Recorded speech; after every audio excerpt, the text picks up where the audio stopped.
امیدوارم حالتون خوب باشه. من الهام، اینجا آشپزخونه مینی شفلیه. امروز قرار با هم دیگه یه توست درست کنیم که این توست رو شما تو وعده‌های مختلف میتونید استفاده کنید. ترکیباتی که توش داره کرم گردو، کرم آووکادو و تخم مرغ پخته شده است. در کنارش حالا برای اینکه طعم بانمک‌تری داشته باشه و یه خورده متفاوت باشه میتونیم از سوسیس هم استفاده کنیم که من سوسیسمو توی ایرفرایر درست میکنم، سرخش نمیکنم. شما اگه دوست داشته باشید میتونید سرخش کنید. و اگر دوست داشتید ویدیو رو با ما ادامه بدین، چنل رو سابسکرایب کنید، لایکمون کنید، برام کامنت بذارید و نظراتتون یا پیشنهاداتتون یا انتقاداتتون رو حتما به هم توی ویدیو بگید. با ما همراه باشین.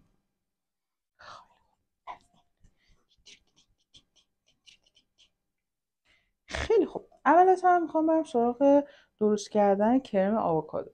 برای کرم آووکادو من تقریبا الان میخوام اینو بر مقدار 4 تا توست درست کنم. تقریبا یه دونه آووکادو کافیمه. اول میخوام بهتون درباره آووکادو یه نکته بگم. برای اینکه تشخیص آووکادوی رسیده رو داشته باشین الزاما به این فشرده شدن کاری نداریم. آووکادو یه سری داره که حاصل اون شاخه‌ایه که بهش وصل بوده.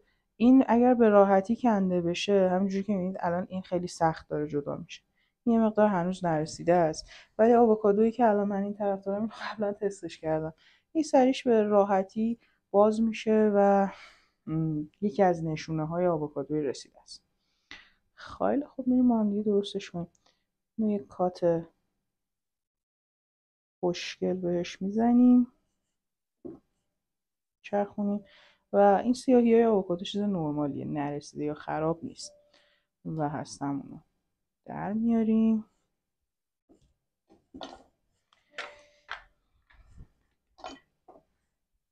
و با قاشق آووکادومون رو، شما میتونید پوست هم بگیرید ولی خب اینی که بتونید با قاشق اینو در بیارید. ببینید انقدر این آووکادو رسیده است که به راحتی این لایه بلند میشه.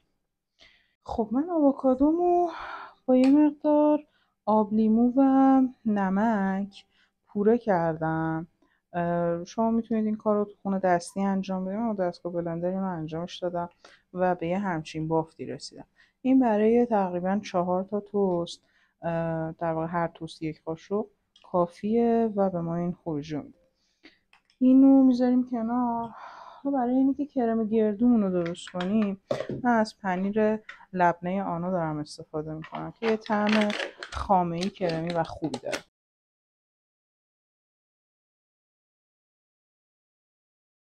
خب پنیرمون رو به حالت کرمی در میاریم. پنیر یه مقدار بافت سفتی داره. من همین اول مرحله یه مقدار بهش اندکی روغن زیتون خیلی خیلی خیلی کم اضافه میکنم، فقط در حد اینه که یه بافت کرمی بتونم ازش بگیرم. اون عطر و آرومایی که روغن زیتون میتونه به کار ما بده خیلی توی خروجی نهایی کمک کننده است و خب برای این توست چیز جذابی میشه. یه مقدار فلفل بهش اضافه میکنم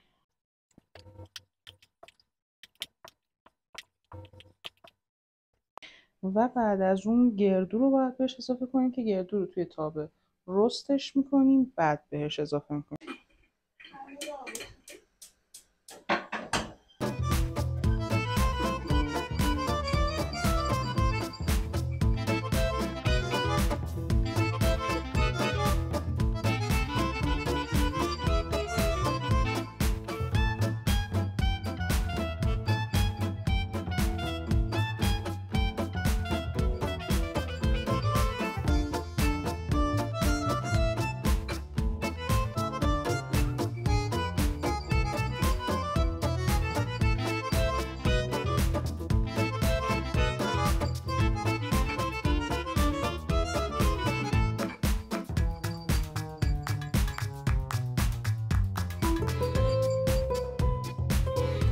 خب گردوهامون رو در حد خیلی کمی تفت میدیم، بعد ساتوریش میکنیم.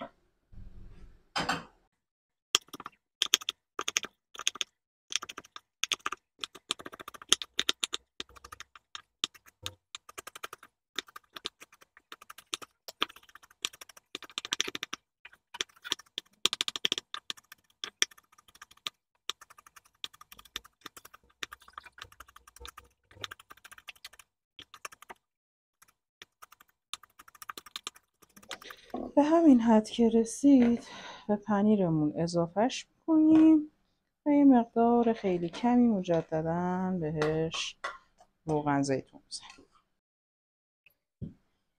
هم اندکی نمک فقط برای بالانس طعم.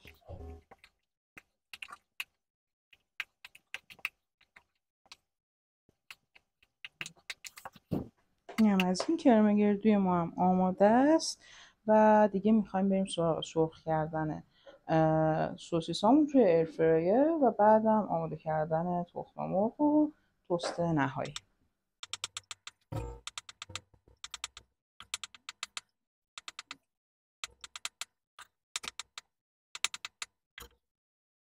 خب اینجای ماجرا سوسیسا رو گذاشتیم توی ایرفرایر 10 دقیقه با دمای 180 درجه به پخت برسه.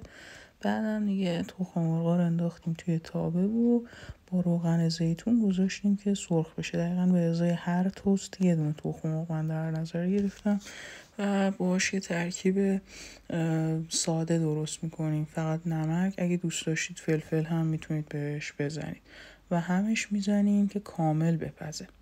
دیگه وقتی تخم مرغمون به این مرحله رسید کارمون تموم و میریم برای آماده کردن توستمون.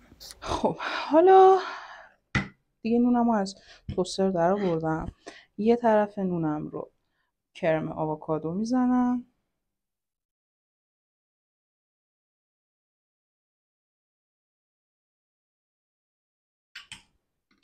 و طرف دیگه نونم رو کرم گردو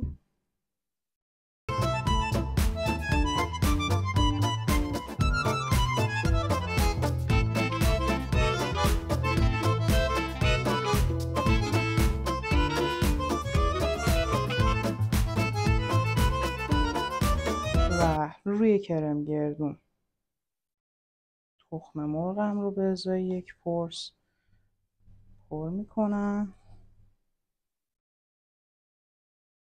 و در نهایت هم یه موقع این اتفاقا میفته سوسیسام رو روش میچینم و در نهایت دو تا لایه رو روی هم قرار میدم. این هم از توست آووکادوی ما. امیدوارم که درست کنید و لذت ببرید و دوستش داشته باشید. اگر که خوشتون اومد و دوست داشتید ما رو سابسکرایب کنید. یادتون نره من الهام و اینجا آشپزخونه مینی شف الیه. میشه جونتون.